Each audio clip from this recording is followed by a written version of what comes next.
What is something that you consistently hate doing in your business that you wish could be automated? It's a great question for you to think about as you listen to today's episode with Eric Fortenberry, founder of JobTread. If you somehow don't already know, JobTread has been the fastest growing construction management software for a few years now, and for good reason. They are always on the cutting edge of innovations in the industry. They just released an update where you can now connect your personal AI model directly into your JobTread account. And so today we're talking with Eric all about AI, the risks, the opportunities, and what he sees as the future of the remodeling industry.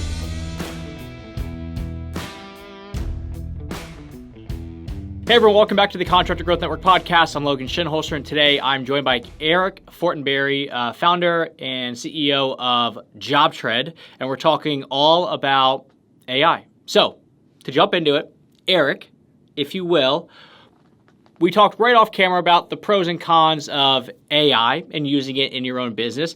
Can you share with me what you're seeing on your side from a pro and a con perspective, just to kind of kick this whole thing off?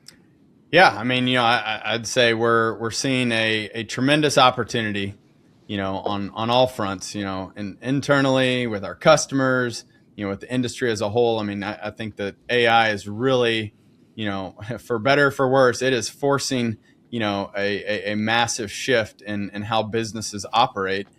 And, I think with that, though, it brings a lot of uncertainty. It brings a lot of concern. People are worried about their jobs. They're worried about, security. They're worried, about all sorts of things. And some of them are,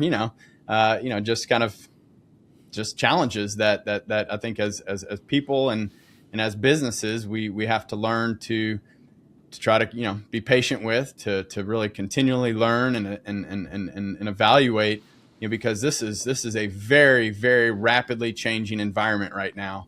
I'd say that, there's probably never been technology that has evolved so quickly that it's just causing so much disruption just everywhere across the board. And, again, that brings a lot of excitement, but it also brings a lot of concern and uncertainty for people.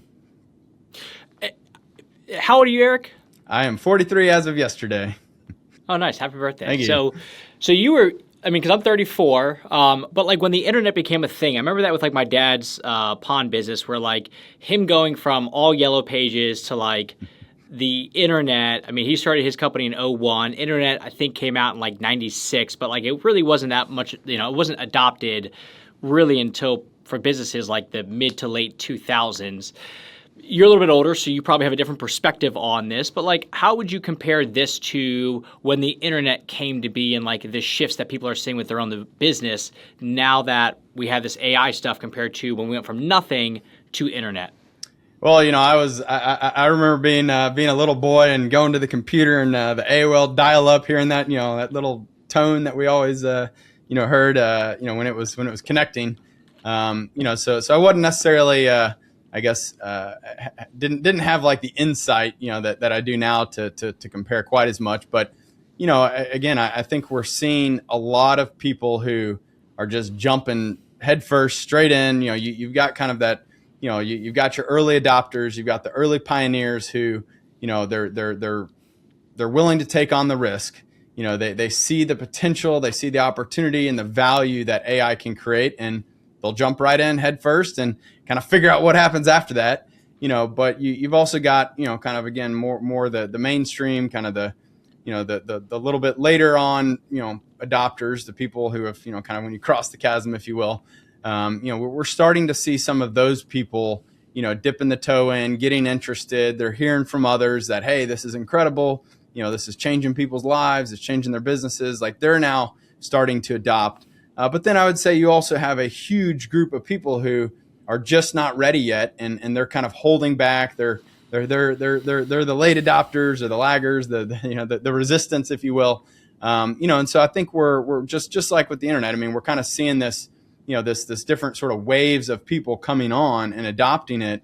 You hear a lot of the excitement, the great stories, but you also hear, those downsides and those kind of, horror stories. You're hearing those too. And so it's, kind of same thing with like the electric vehicles, right? I mean, ton of great, experiences, people, loving it. You got millions and millions and millions of hours drive and lives saved and everything. But then it's that one bad, story of that one wreck where, the technology, failed, or something, some, edge case happened, but that can create a lot of uncertainty. And so, I think we're going to continue to sort of see the masses adopt, but I don't necessarily see like one day it's just going to up and overnight 100% adoption right away. I think you're going to kind of have this sort of generational shift as our kids grow up and take over. I mean, they're not going to know any different.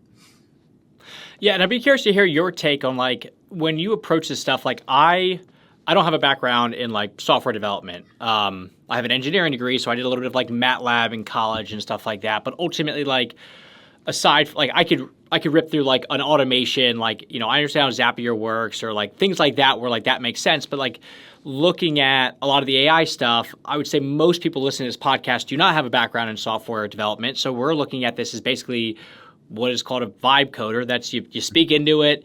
It kind of does the thing. You're blown away to the fact that it could do anything. And then you kind of get frustrated because like it breaks or it's not set up correctly or like it works really well for just you. But when you try to then send it off to somebody else, you realize like, oh, this dashboard's not actually connected to the internet. It's just on your computer. Yeah. How are you, like when you view this stuff with a software background, is it like exciting because you feel like, hey, I've always dug with a shovel. I'm really good at digging a hole. And now I have an excavator. So you really know what to do. Or is it also like kind of scary because you're like, hey, historically, this has been how like my specialty is like software and I know software really well. And now this thing's going to take over a lot of what we do. So I guess like you personally, how do you view all this stuff? Are you excited? Are you nervous? Is it super cool? Is it just like consuming you? I guess like what is your like high level take on all of it? Yeah, I mean, I would say mostly a lot of excitement. I would describe, from my personal, usage and experiences, and I'm also, I am a software developer. I write a lot of code. I don't develop the JobTread app. I leave that to the development team. I probably would never sleep, and it would cause a lot of health issues if I was actually able to write code and add features. So sort of keep that separated. But I do all of our other like internal ops development. And I would say, again, I would describe AI as it has made me a superhuman. It has enabled me to be way more efficient. It has enabled me to solve problems very, very quickly, regardless what they are. It even if it doesn't give me the right solution the first time, it gives me a direction. It gives me, insights, ideas, places to go focus and work on. So I'm very, I would say I'm very pro AI, very, love it. I think from, when I'm developing, because, again, I wouldn't say I'm the greatest developer out there. I'm certainly not in the same class as our dev team, but it's very helpful for me when I'm trying to figure things out or understand why something's not working. It's very good at being able to take in existing code and go test it, evaluate it, analyze it, and give me feedback to help me, improve it. Now, on the development side, from a software developer's perspective, and I know there's this notion of vibe coding. I think that AI is very good at prototyping. It's very good at getting you a very rough, working prototype of something that you've told it that you want it to do. I'll share a story where I saw one of our clients who, got really excited about this, wanted to, essentially, build their own kind of Calendly like scheduling solution integrated with JobTread. I was like, all right, cool. And so she put a lot of time and effort into it, and again, I think a lot of people think that this is like just like a very fast process. Like the reality is people are actually probably spending more time than they really should be, going down this path of kind of, this back and forth iteration. But she ended up building out a solution and she shared it. And, we took a look at it and like, hey, that's really neat. But, by the way, you just exposed all of your clients' data. What was happening is they were essentially taking, all of their, like every time someone submitted their web form, they put all of their clients' details, their name, contact information, everything into a task description on JobTread. And then they basically were exposing this RSS feed for all of their different sales reps. And in that feed, it gave you all of the upcoming events that had all of that client detail. Now, there was absolutely no reason for that to be exposed. But, again, the AI its goal was to very quickly kind of get you a solution, and the notion of like kind of thinking through security, what is really needed here, what is the best way to deliver this solution. Like it kind of just took the easiest path forward. And so, I shared with her, I was like, hey, by the way, you just exposed all this data. She had no idea. And, ultimately took it down, went back to the drawing board, kind of went round and round, made a bunch of updates, came back, was like, hey, go check it out. I was like, yeah, I mean, that's good. You got rid of that thing that wasn't necessary, that was exposing a lot of information that you weren't intending to. But just so you know, you just exposed your Google Places API key. So we're going to go ahead and take that, and we're going to just run up your bill for a little while and let us know if we max out your credit card. And she's like, wait, what? And so like, again, kind of this back and forth, like, I think that the AI sort of struggles to make, really sound, decisions on what, should they be doing, and where's that balance between, getting the job done, and then, all of the other implications that it takes a lot more kind of, thought about, do we need that? Is that safe? Is that secure?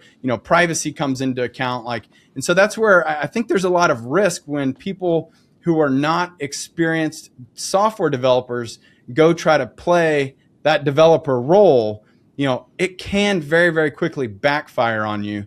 And again, I think if you're just trying to create your own little internal tool that's not really, doesn't need to be ironclad, doesn't need to be enterprise grade, great use case for AI. But like, are they going to really be able to take that and turn it into an enterprise level platform that is able to be, completely hosted, managed, delivered as a service to other people? Probably not. I think you're still going to need, experienced developers to be able to build and maintain systems that can scale and can handle, real world use cases and feedback, because like, the first time something happens, it goes wrong, you have no idea how that thing works. And sure, you can go back to the AI and you can have it go and iterate, but like, that's going to just lead to this, like, you fix one thing over here, you break something over here. I think there's still, at least for the near future, I think developers are going to be very much needed to continue to actually build and productize and commercialize, solutions that can be usable for the masses. Yeah, I kind of look at this like when you're explaining, like, you did this thing, but it exposed all these things. It's like when you use like the Waze app, where like it'll get you to your destination 3 minutes faster, but like it wants you to make a left across 5 lanes during rush hour. So like, is that worth it? And it's like a lot of times, it's not. Like, it's just, I'd rather just go a little bit of a slower way. And we've done that here at CGN. We're like, we're building out stuff, and like we have an outsourced company that we work with that basically, like, we can prototype stuff and give it over to them to say, this is what we wanted to do. And like with us, they were like, hey, that makes sense. I see what you did. By the way, your API is exposed. And we're like, oh, that's not good. So it's like that exact same thing of basically explaining there is a difference between the hobbyist over the weekend doing it versus like a production ready where like it has the right security and it's not going to continuously break and then go, it broke again, fix it, and then it basically just solves for like an edge case, which, just for everybody listening, it's kind of like a unique situation, or like a, kind of a one-off, if you will. But then you realize what it's doing is it's basically just continuously solving symptoms versus like understanding fundamentally how it works, which then leads to AI burnout, which is a very real thing that, I was reading an article that talked all about people that are best with AI are like the best managers, because the people that are not good managers are like, build me this thing and it doesn't do it exactly how you want. And then you get mad at the AI for not doing exactly what you want versus how you would do it with an actual direct report. Going, all right, let's talk through this. How did you come up with that? Let me show you some examples of like what it should look like. So a lot of the downside, I think people are starting to feel it a little bit of like it. You think it's going to be like from point A to point B just like that, and maybe a couple of tweaks here and there, but like a lot of times you get burned out during the process. And like kind of what you brought up and what I just kind of talked about with our stuff is like there's a lot of things that are happening that you don't realize are happening unless you know to look for that. And like, God forbid somebody wants to come out and hack your stuff. Like, it's a very real thing. So let's talk about like some of the benefits then. Like, you say like internal tools. Like, what are some things that you're seeing clients actually building out that are like positive and are not going to put their business in jeopardy? Yeah, I mean, again, we see a lot of great successes and a lot of great use cases that are, people are sharing in our JobTread Pros Facebook group. And, again, the biggest thing that I hear is that it is drastically, saving them time. It is helping them to be far more efficient. It's helping them to, again, build out, budgets for their projects, or creating schedules, or, allowing someone to go walk a job site and then get back in the car and just, start talking to Claude and be like, hey, here's everything I learned. Can you go and again, give me, some very, pointed to-dos that I need to do, kind of draft up, what this job might need to look like. I see that as the biggest benefit is time saving for people, to make them more efficient, to helping them get the knowledge out of their head, as quickly and as efficiently as possible. I hear a lot. It's and I believe it is very good at being able to review something and give you feedback about what you might have missed. Whether it's your estimate, whether it's your schedule, whether it's kind of looking at all of your daily logs and kind of giving you some insights that you might not have otherwise spotted. Trends that are happening, whether it's with a particular, subcontractor or one of your employees, or, something's going on with this customer, and like helping you to communicate, responding to tough emails it is very good at it, and you just tell it the tone that you want, and, how should I handle this situation? Like, I think it is, phenomenal at generating that content very quickly. I see a lot of people who are using it, again, with daily logs or with their to-dos, being able to summarize what has happened and give, the client an update.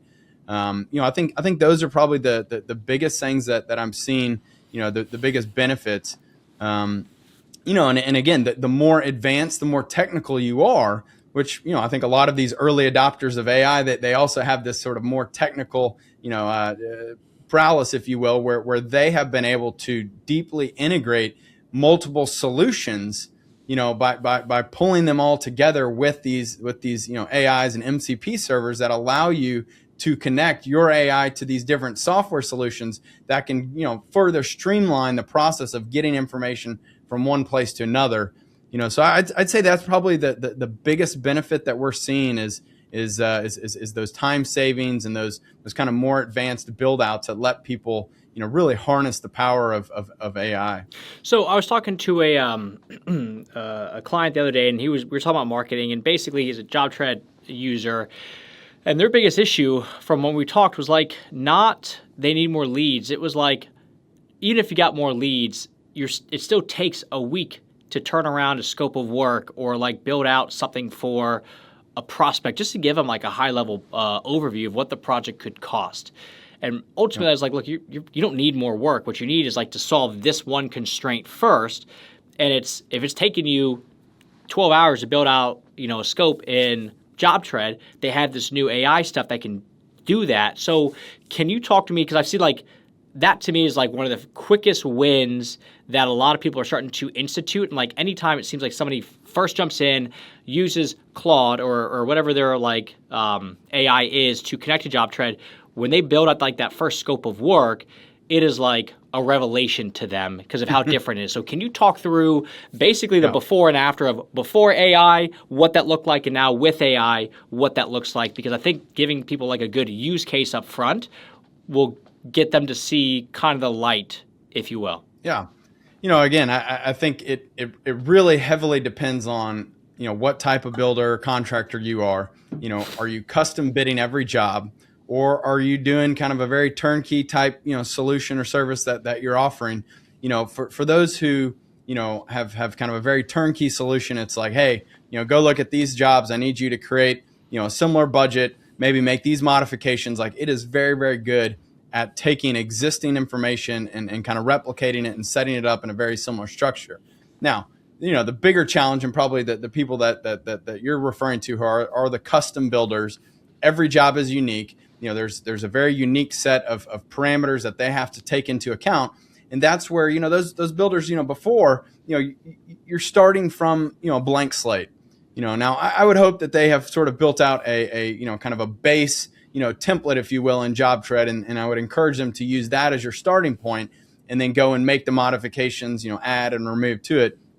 But now the nice thing with AI is that instead of having to start from that blank slate, you've got something that can give you, a we'll call it a rough draft of what this job would entail, what your budget, should be. How do you organize it? If you want it organized by trade, if you want it organized by room, if you want it organized by, whatever it may be, like that is the beauty of AI, is that, you can kind of go back and forth with it multiple times to find that structure that best meets the needs of this particular project. And I would say, let's call it gets you, 65 to 75% of the way there. Now, again, I don't think that anyone should ever, just trust, what it spits out and take that, to the bank. I think, I would actually say, don't trust and verify, because at the end of the day, we can't forget that, you are the expert, you are the builder, you are the contractor, you are the one who is responsible for the success of this project. And so I think the biggest win is, again, it's getting that rough draft and getting that structure in place very, very quickly. But you still need to go in and you still need to confirm, the data, confirm, what is going to be done, confirm the measurements and all of the other information that it takes to successfully build out a full-blown proposal. My biggest fear from the very beginning, Logan, is that, people are going to see this as the easy button. And, again, contractors naturally want to find the most efficient ways, to do things, but you can't let that be at the detriment of the accuracy, the quality.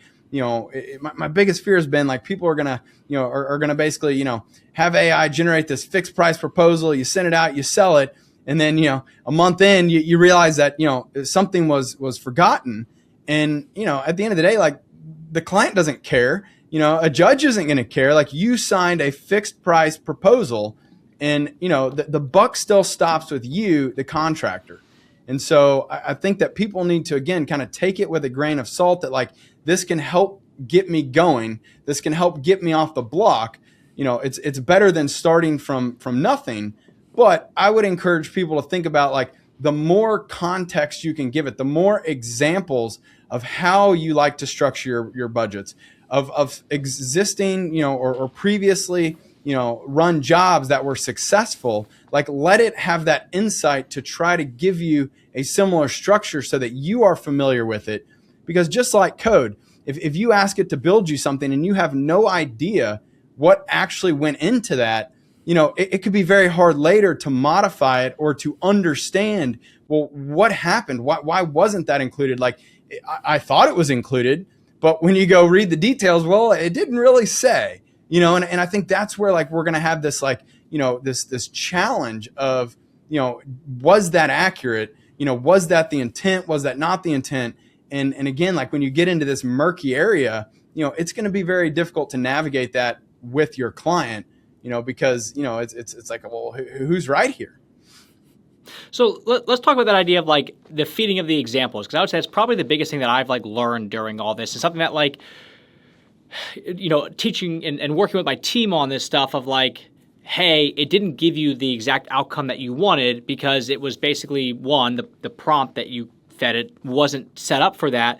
But if you don't then know how to exactly say, oh, make all these adjustments, the next best thing is give it something that you want it to basically emulate and go through, and then you can it'll tell you what the gaps are. So Can you talk a bit more about just let's say in this case with JobTread, feeding it examples? Do you have to start from here's a proposal that I did from scratch that has worked every single time? Is it a combination or a hybrid version? Can you talk through a bit of that? Because I think that was a big unlock for my team here of knowing it doesn't know what a good resume looks like. You're just saying, guess what a resume should be. But there's a lot of resumes online. There's not a lot of really well done proposals that they can go off of. So can you talk more about the feeding of the examples and what is a good example of it? Yeah, that's exactly right, Logan. It's all about how you prompt it and the amount of information and the guidance that you provide to the AI.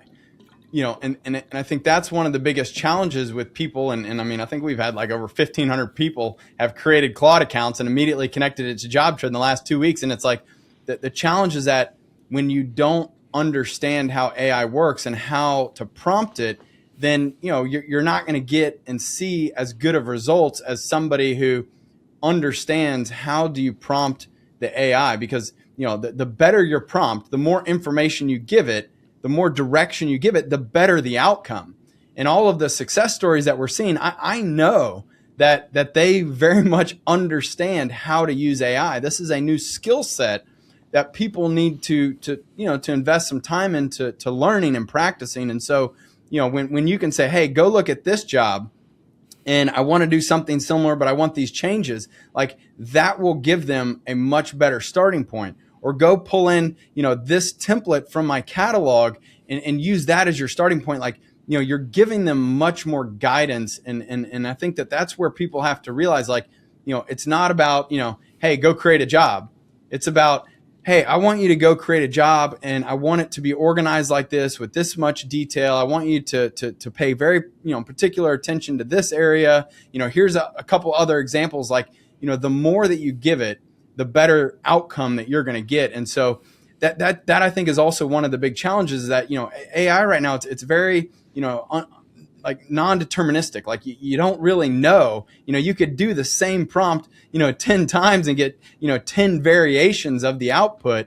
And so that's where, people have to kind of work with it and be patient, especially early on, because like it will get better and better. It creates its own memory of what you want.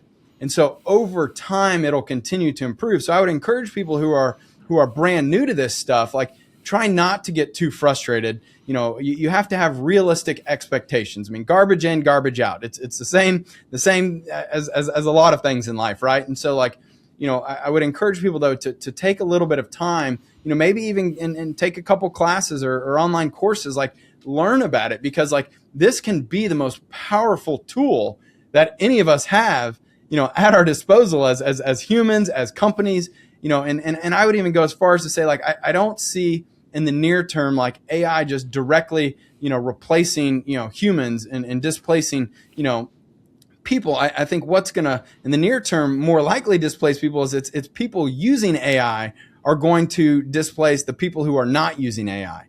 When I think about, hiring, like, why would I want to hire somebody who doesn't know about AI when I could hire somebody who does?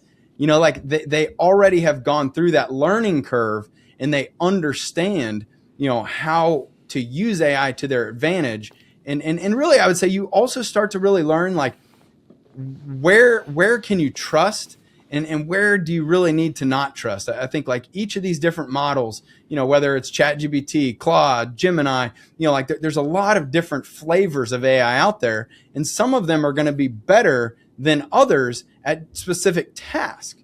And so that's where it, you're not going to just like be able to just, read a blog post and sort of know the answer, because it's constantly changing and evolving.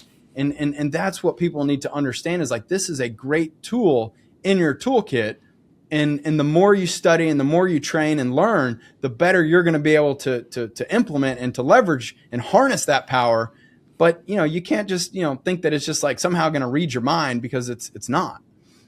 And one thing you brought up was about like hiring people that know it versus hiring people that don't know it. How are you guys approaching this at JobTread? Because I know this is like a big thing of, now are you basically having everybody that you look to hire, like, great, we're going to run you through not only like our normal interview process, but you also have to show us how you use Claude or Claude Coworker, like, like we're using Claude Code, like whatever it is. Like, are you, like, what are you guys doing at JobTread, let's say internally first, and then we'll talk about hiring as far as like, is it expected for everybody now to have their own assistant? Or like, I guess, how are you guys doing it as a software company? And then we'll go into like you hiring.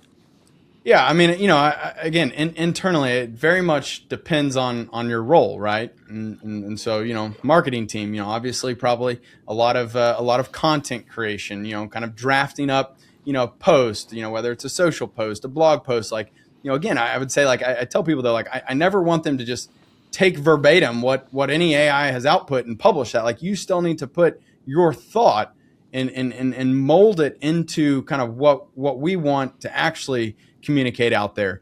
I know, design, I mean, it's got ways that it can help, create designs, whether it's presentations or, content type, designs. But, at the end of the day, like we still kind of just use that as ideation and not necessarily the final product. I think it's still a little bit rough in a lot of areas. And I don't see it, again, like people joke like, well, maybe we don't need our design team anymore. Like, no, I don't see that at all. I see that we now have a supercharged design team who can go a lot farther, a lot faster with our existing resources because they can use AI to supplement what they're doing.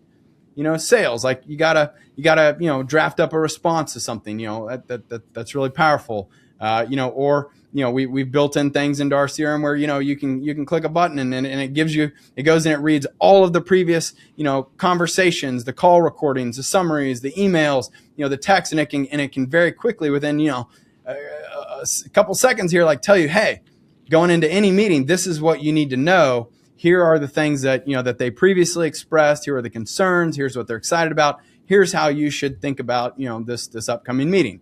Same thing with our customer success side. We've started, we've got a thing now that like every single inbound support email, I send it to Anthropic's Claude, to OpenAI's, ChatGPT, and to Google's Gemini. And just, again, more just for fun and entertainment purposes right now and just experimenting. I send that inbound email we got, I send it out and it comes back and it gives us a potential response. And I've done this just because I'm curious and I want to see where the team, feels like is one of these better than the other at coming up with those responses. And, the again, by and large, the challenge has been like, yeah, we could respond with that. For the most part, maybe it's pretty good, but like, the thing that our customers love about JobTread is our customer service. They love that when you call in, we answer the phone and we'll spend the time to help you work through whatever challenge and like actually teach you. Same thing when you email in, our support team, a lot of times they will actually go log in and actually record a video. So instead of spending time writing out a whole set of instructions or just sending you a link to go learn more about something, we actually like to show you and record a quick little 1, 2, 3 minute video explaining so that you can not only figure out what's going on and, but you're also able to learn it. You can visually see it, and like that's been like one of the most like overwhelming, just responses from our customers. Like they love that we go that extra mile to take the time to do that. And that's where, again, like I don't want to see us, steer away from and like let customer service and that personal aspect of what we provide. Like, I think that's a risk with AI is that, things become less personable. Sure, maybe quick and easy things, you didn't even really need to call in. You could have sort of maybe figured that out on your own, or here's like a very quick and easy answer. That's one thing. But like, when I see contractors using AI to answer the phones now, like that's, to me, like that I just want to immediately hang up. I think there's nothing worse than calling in and you get this, automated system that's like, please say what you want. And then it like, can't understand you. And like, please press 1, please press 3. Like, like that drives me nuts. And I understand that like, yeah, it allows you to, answer the phone every time. But at the same time, it sort of takes away that relationship and that human aspect. And I think people are going to want to continue to buy from other people.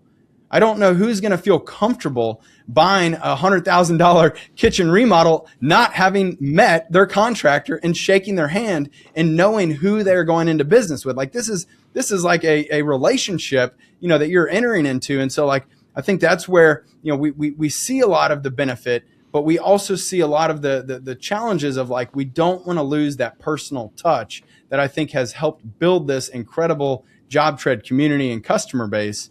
So that's, sales, support, marketing. I mean, obviously the developers, they use it, just like any other developer would. Now, I'll share one time, one of our devs, he used AI to completely prototype an entire, feature. And we all got really excited about it. And kind of on the surface, it looked great. And we're like, okay, great. When are we rolling it out? And, push come to shove, when they actually got into it, like the code was terrible. It was absolutely not production ready. We had to scrap the whole thing. It actually set us back because the entire project had to be redone and rewritten. And that's just an example of like, on the surface level, it can be fun and exciting, but like if you actually want to deliver that same high quality work that you built your company on, you can't always trust everything that AI is going to do for you.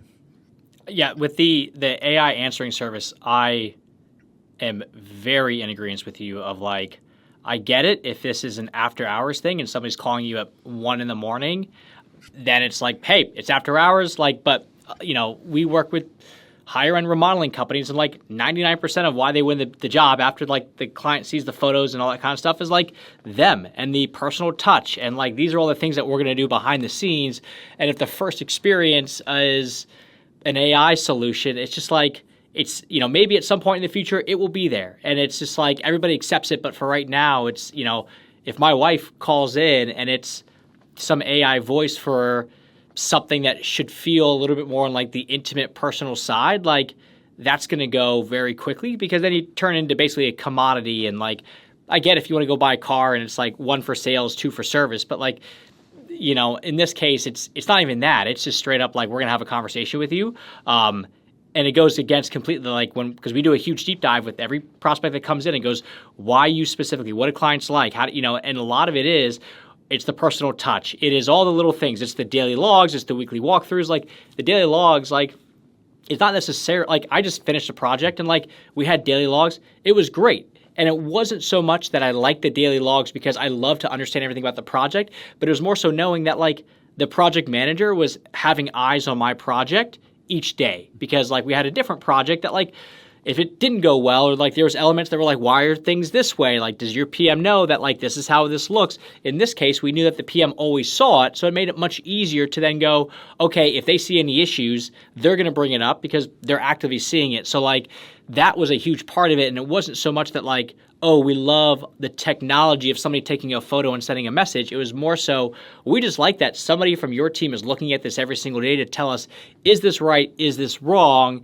And it was more of the human aspect of it underneath it all. So I'm with you on like the AI answering stuff, because like that, if I'm about to drop 400 grand on a home edition, like I'm not going to somebody that's like, a robot, unless it's like, again, if it's after hours, but then again, like maybe I'm unique, but I don't think I'm calling somebody at 1 a.m. unless it's like, yeah, no, yeah. I mean, Logan, the last thing that like anyone's going to want is like, their contractor to have completely put the project management on autopilot.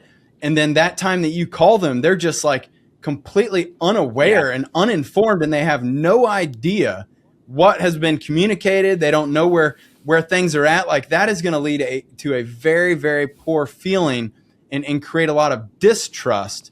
And so like, again, I probably sound like I'm very cautionary here, and I am, because like, I think it's important that we all need to, take a beat to understand where is this going to be a great benefit and value add, but also where do we need to maybe not fully go all in with yet. And I think, there's a lot of hype, there's a lot of buzz, a lot of excitement, and you don't hear as much of the hey, like, maybe you need to think about these things too, because they're kind of getting buried by the new shiny object thing here that everyone is talking about, and all the, the great ideas and the buzzwords and use cases. Like, I think it's very much a great tool, but we gotta think about what's the right way to implement it, and, try different things. I mean, not everything is going to work as well as everything else. And so it's about kind of experimentation at this point.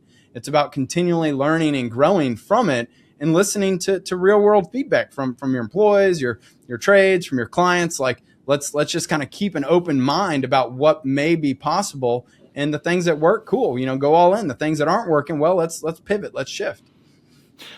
So back to like the hiring thing, are you guys like implementing this within like your interview process at all, where like, you are having them do some sort of test, or even like asking them about their view on AI, like, or is that not even in the question or conversation yet?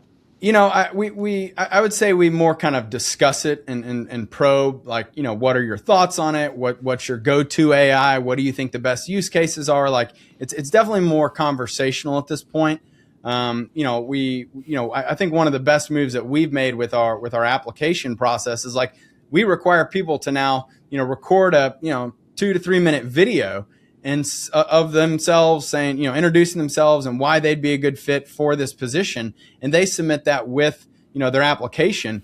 I think one of the challenges is like, AI can now write the perfect resume, the perfect cover letter. Like we don't even know what's true anymore, and what was, human generated and what was AI generated. But like, at least for the short term, I know, there's AI clones and videos, we'll probably, start getting replaced with these fakes. But like, being able to listen and to hear and how that person communicates, just seeing like those body language about like, when do they light up? What did they get excited about?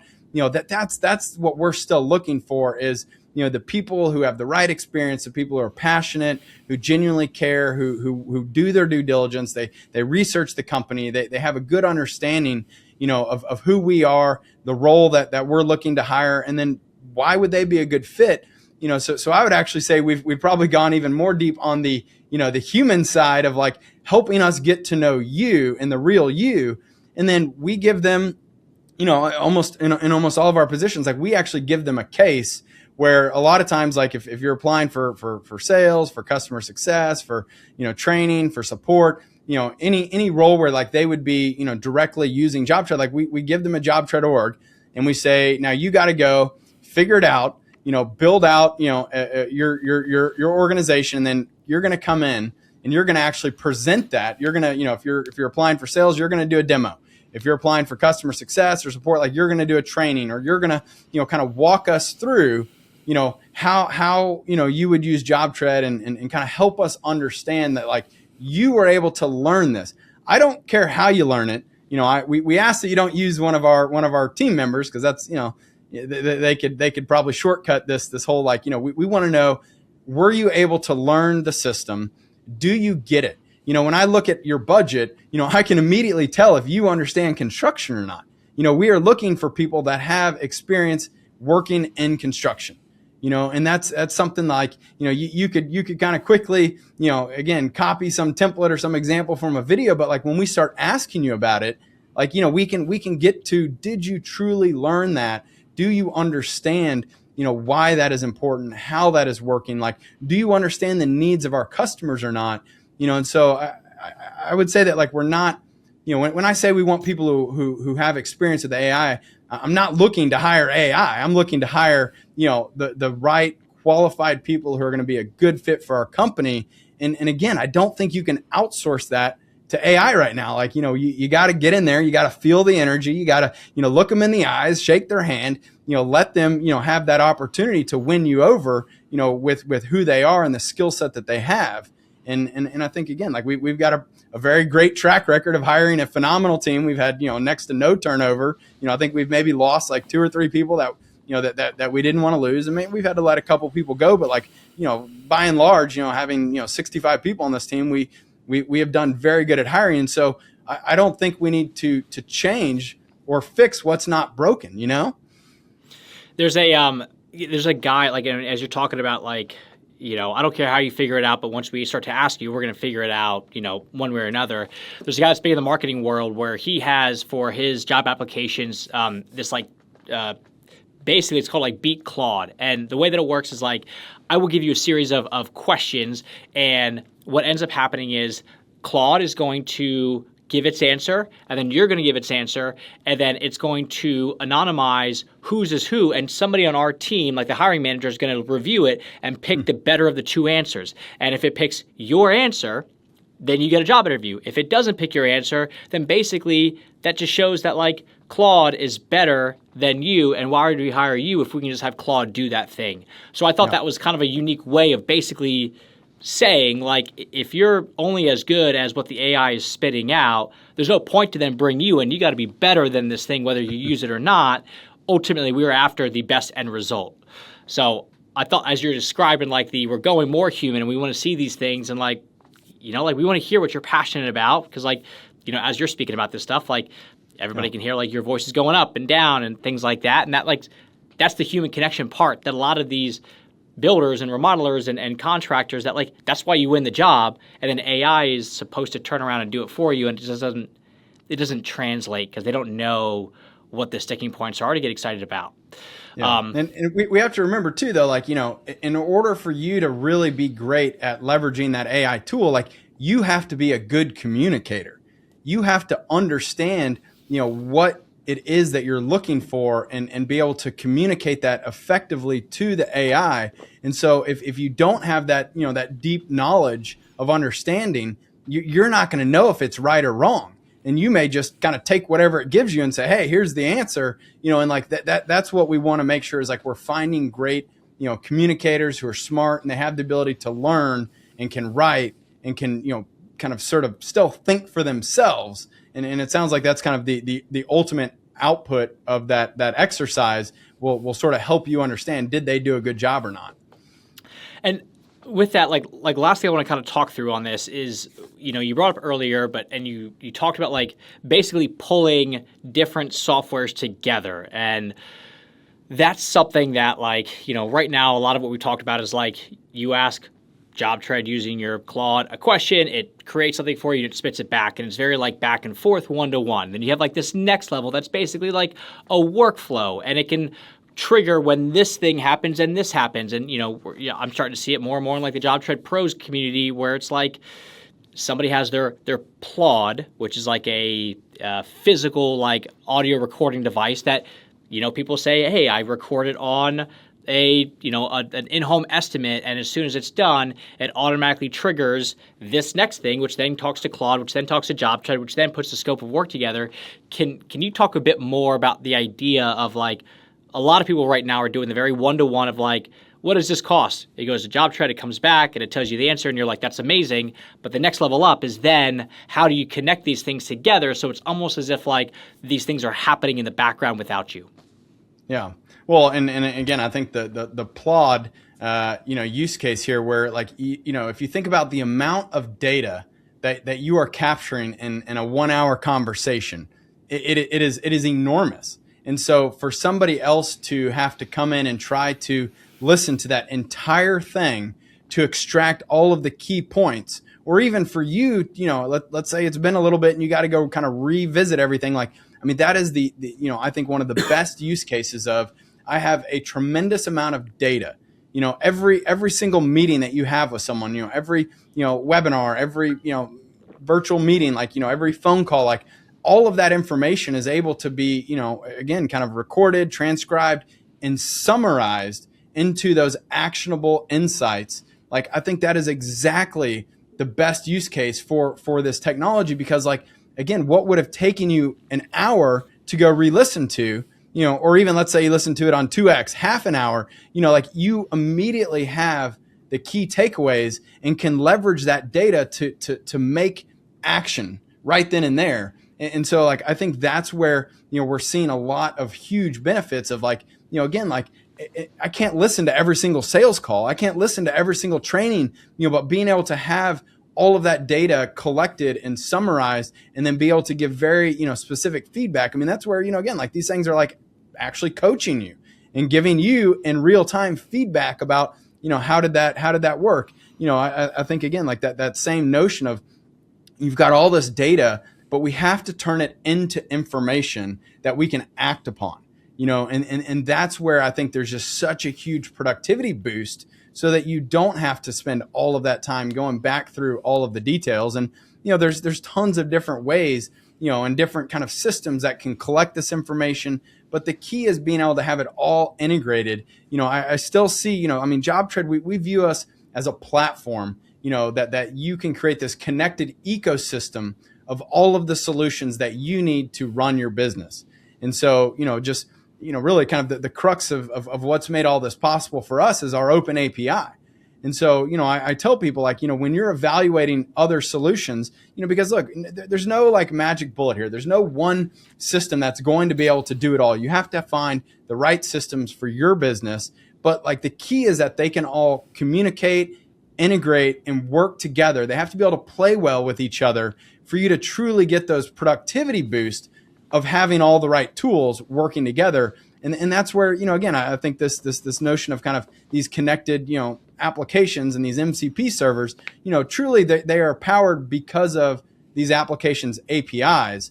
And so that is kind of the most important thing is finding the right solutions that are modern technology. They are already set up to be able to enable this programmatic integration, with each other. And I think that's where, again, like AI is coming in here as kind of the orchestrator of all this, but they're pulling together those solutions that have already, spent a lot of time, positioning themselves to be able to be connected. Yeah, like on our side, like we have a portal that like all of our clients have access to, that like all the leads that come through, we track it and we highlight it. We have like our own like AI tools that like will like say, is this a good one? Is this a bad one? Things like that. And like the real use case, like we have JobTread that like we're connected to with all of our clients that like it can talk back and forth. BuilderTread can't do that. So it's like you got to basically export everything out through like a CSV file and try to upload it, which is like the whole point is to avoid that kind of stuff because it's like it just needs to happen. So like from a usability standpoint, it's so much easier than talking about like the information. We're like, I know for us as a marketing agency, like the number one thing that we need from clients is information. And the best thing that we are now doing a lot more of is like, instead of requiring you to then send us over your scopes of work or you teach us about your pricing, it's like, can we get access to your cost catalog? Can we see your previous, information? So a lot of it is now moving more into ease of information transference, if you will, between like the different vendors and the different platforms that connect it all together. Because it's like so much easier to write a blog post about what you charge for a kitchen remodel if we're using your actual data of projects that you've already done, which, as a marketing person, like ultimately, like that's what Google wants to see is they want to see more accurate stuff. We then got to add our own layer into like, all the SEO stuff that we know how to do that's different than just like, we'll write a blog post on this, kind of like what you're bringing up of like, it's a good ideation piece, but ultimately like, like for us, it's great when we have like different softwares that we can connect of like all together to see your analytics versus a JobTread versus, some design tool that we could piece everything together into one prototype. It's so much nicer. So it's helped us. And I think that, again, like that's what I've always seen as the biggest difference between you and many others out there is like, any marketing agency can come up with a blog post and can come up with graphics and imagery. And, a lot of software companies do this. They got, all this fancy looking marketing stuff that's just fluff and it's not real. Like you guys actually go deeper and get into specific projects and you share specific stories from the client, the real story. And you actually take screenshots from the project showing the real, schedules and the real communications. And it's not this like, fictitious, ideal world that positions the client as the best possible client or contractor in the world. Like, it's the real data. And I find that is what actually does a phenomenal job of building trust. Like not everything is going to be this picture perfect, scenario. And I think that a lot of consumers see through that. They want to hear from others who have been in their seat, who have gone through the same process, and they want that real, transparent story. And that's what I think you guys do a great job of going above and beyond to capture the real stories and not just what the AI wants or what the, what got made up or what the search engines want. Like it's the genuine, story behind everything that I think is what builds a lot of trust for all of the clients who you work with. And I've always really appreciated, that. And I think, again, it sets the expectation that when that client, decides to hire that contractor, like they already have a real expectation of what it's going to be like working with that contractor because you have surfaced and you have shared, that real experience. It's not a made up bait and switch. It is like, look, this is how we manage our projects. This is how we will communicate with you. Here are real examples. And again, there's no kind of AI that's just going to magically generate that with this, massive data set like that. It would all be fictitious. Yeah, I appreciate you saying that because like it's getting to the point now where like, we've built websites using AI ourselves and like we're a website company, so we know good design and like it's I can tell very quickly, did somebody build their website using AI? Because it looks like Tron built it. And I'm like, those aren't your colors. And like everything is very like, grid style and so it's very quick to see. And like, I know I'm biased and I see it, but like if I show that to my wife, she very quickly would just be like, oh, like, why does it look this way? And it's not like, oh, does it look this way because they use Claude or AI? She would just go, well, that's weird. I'm just going to move on to the next. So it is that like that human connection side of things. Like all this stuff, it makes it much easier to grab the human connection and like leverage it. But ultimately, we're not quite there. I think we will get there with like, her, where it's like people have their own personal assistant that they're obsessed with. But I think for the time being, the human side of it's the number one thing at the heart of it all. And I think what's going to happen. I mean, it's inevitable that Google is going to need to start to take into account, was this an AI generated, piece of content? I heard a story, I believe I think it was an HVAC company in Florida, said that like, he went from being, the number one, listed, recommended, HVAC company to, these AI, sites came in here and somehow got listed above him. And then people were reaching out to them and they're getting some text message and then it's coming from this other company. And like, they thought they hired, this one company and then some other contractor shows up and like, it was just a total, bait and switch. They took the money and they ran. And like, that is not going to be, able to play well here. And that's not, Google can't allow that to happen. Like we have to make sure that we have legitimate businesses who have been doing this for a long time, who are going to continue to rank and continue to be recommended. And so that's where I think there's a lot of, again, it's a very uncertain time about how all of this is going to be handled. But I do believe, Google is the dark horse here. Like they have so much data and information that they will be able to come in, and help, sort of discern what is real and what is not real. Because if they don't, we are all in deep trouble. Nobody will know what's real and what's not. Like, I'm very worried for the future. If these systems and these protections and guardrails don't get put into place, then it's going to be very, very difficult for all of us as consumers and people in general. Yeah, I think on that, I think it's going to be like, there's going to be a new way to figure this thing out. Like we talk about this at our company of like, what are ways that we can like people still buy nostalgia. Like there's still a market for baseball cards, even though like, I don't think I've had a baseball card since I was like in second grade, but like, what are unique things that like you can do to stand back out? Because in a world where everybody's doing, like all the AI-fluff that's out there, that's basically like the recipes that are on Google that like, you just want to know how to Instapot some chicken. And it was like 5 paragraphs about how they went to Santorini and they had this amazing honeymoon. And I'm like, I don't care about that. I'm skipping those and going right to like Chat or Claude or things like that. But like ultimately, you're right.